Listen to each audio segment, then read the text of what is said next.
let's explore the question of instructor presence in online discussions. In other words, how do we effectively participate as educators within a threaded experience like the D2L Discussions tool?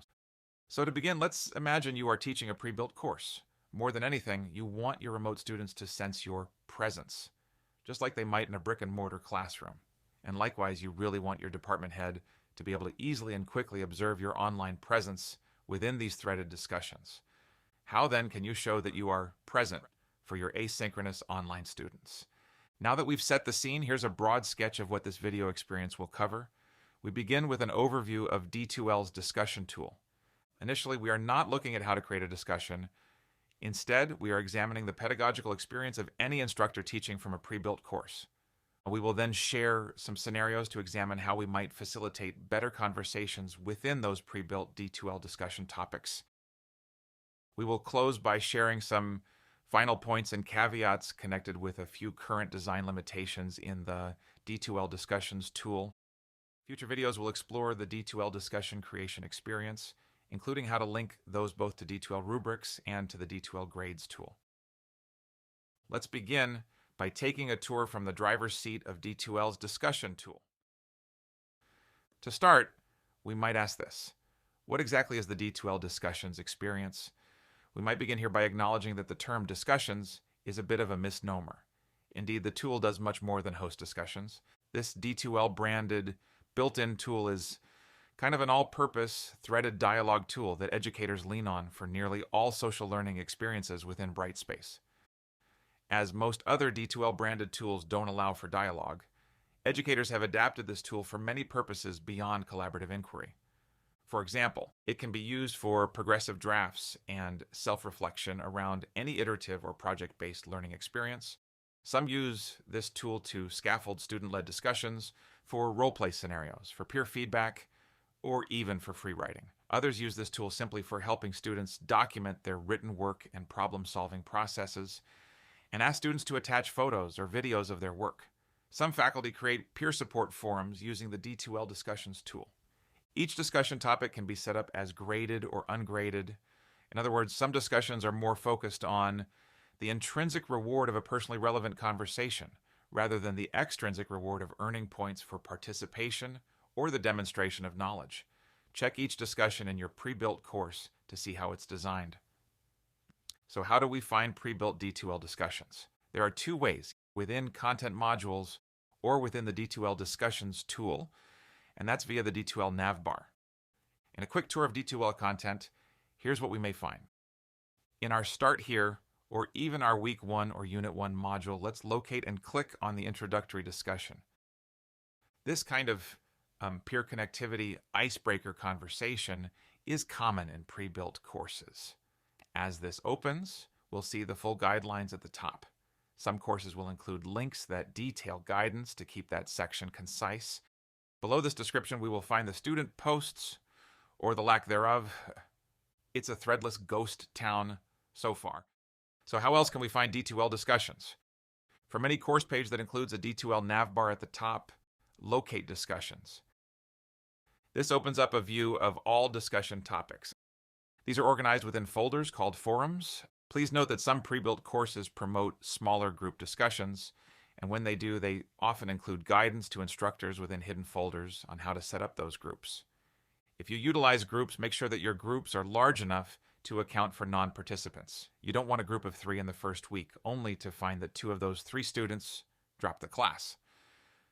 Okay then, as facilitators of pre-built discussions, how do we personalize settings in D2L discussions to match our core pedagogical beliefs? Well, here are a few approaches you might consider. You can now enable search within D2L discussions to support student inquiry and to support you. Perhaps you want to revisit and expand upon a topic. This is incredibly useful, and if you enable it, you can do a screen recording and show students how useful it is.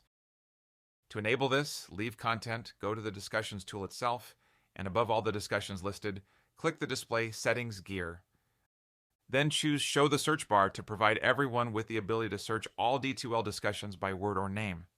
As of this recording, this is visible when students access discussions directly, but not when they access a D2L discussion within D2L's content experience.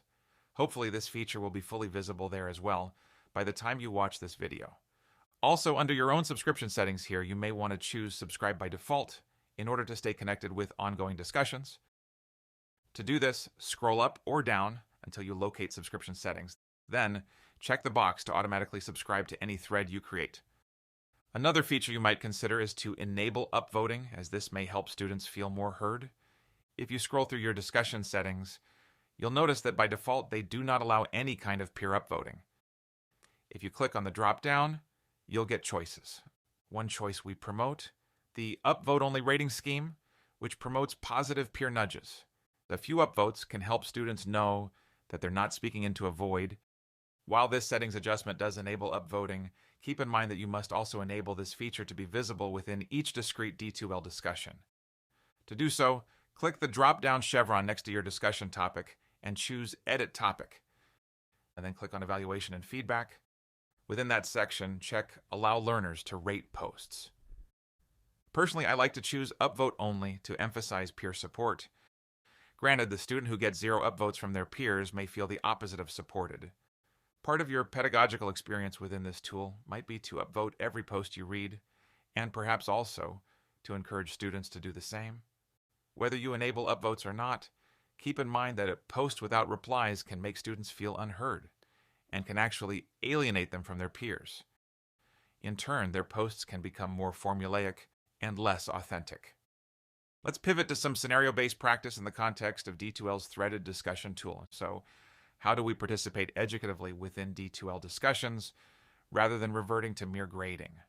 For our first scenario, we've got posts and ghosts. Let's return to the idea of a threadless ghost town. Often enough, whole class asynchronous conversations will have no posts. They need a spark. Imagine as of day 2, your first whole class discussion has no posts. Is this a point of alarm? It's not technically due for 3 more days.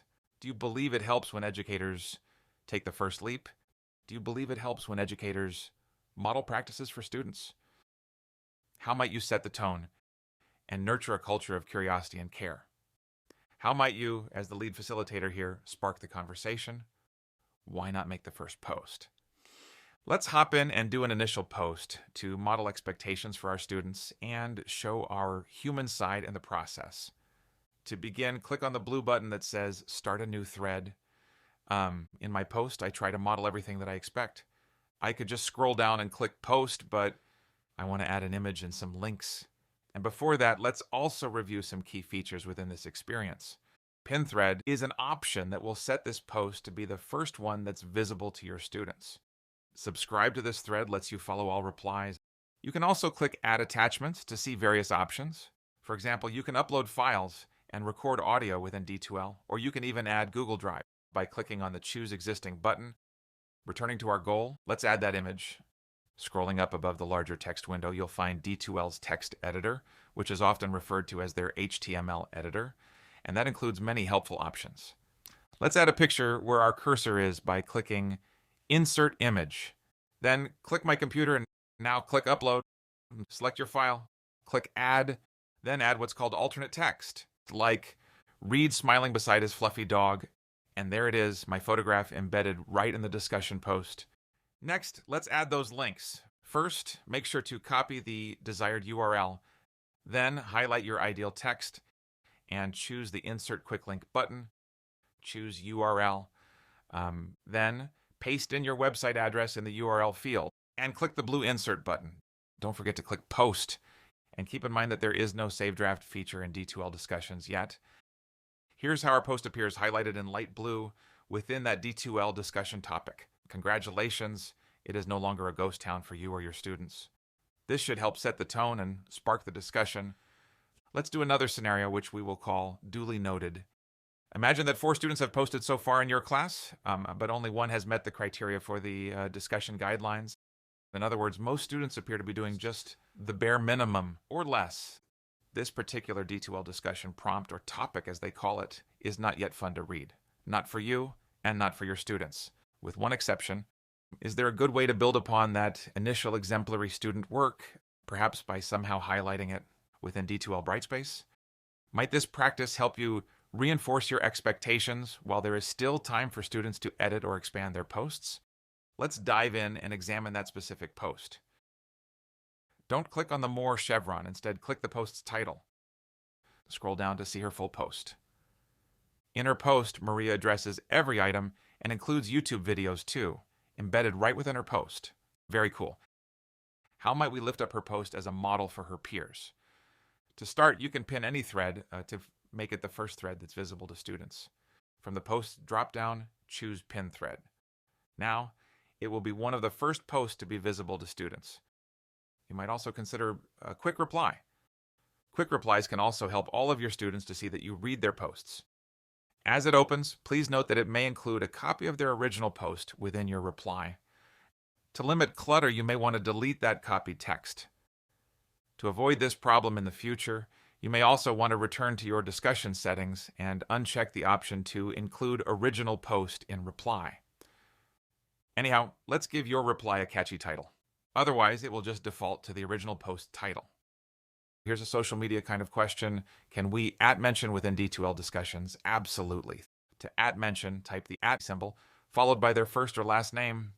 Here, we @mention a fake student by typing their name from the class list, for example, @demo. Their name then appears in a blue box. When I save or update within @mention, it will appear as a link in blue. Your @mention also links to the student's profile. Students should receive a special notification saying that they were mentioned in a discussion thread by you. Keep in mind that @mentions will only work in D2L Brightspace if our notifications are turned on for this. With that in mind, you might want to remind students to revisit their notification settings and enable @mentions. To adjust these notifications, click on your D2L profile and choose Notifications. Then scroll down. Within these notification settings, be sure to check off Mentioned in a discussion.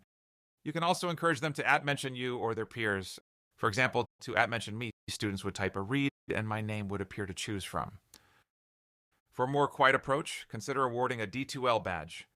Within the nav bar, find and click on Awards. Then click the checkbox next to that student and click the blue Issue button. Choose from any badges that might be built into your class. Then, make sure to share why you're awarding this virtual pat on the back. For example, thanks for being the first to post in a way that met and exceeded all criteria. Well done. You'll see that badge next to their name. Now, is there a more prominent way to recognize student effort? Of course. You might consider including kudos or shout-outs within your D2L announcements. You can also help students jump right into that conversation by adding content links. To do so, click the Insert Quicklinks button. Then select Content. Select your module, and finally, select your discussion. For the next scenario, we're calling this Portals to Deeper Inquiry. Like face-to-face discussions and built online discussions, we sometimes notice these special spontaneous opportunities to support deeper, sustained discussion and inquiry. In this example, a hypothetical student shares a specific interest. In particular, she notes that she is interested in how endings are structured. Even better, she tags me. What I also love here is that because I was tagged, I will receive a notification right from my phone through my D2L Pulse app.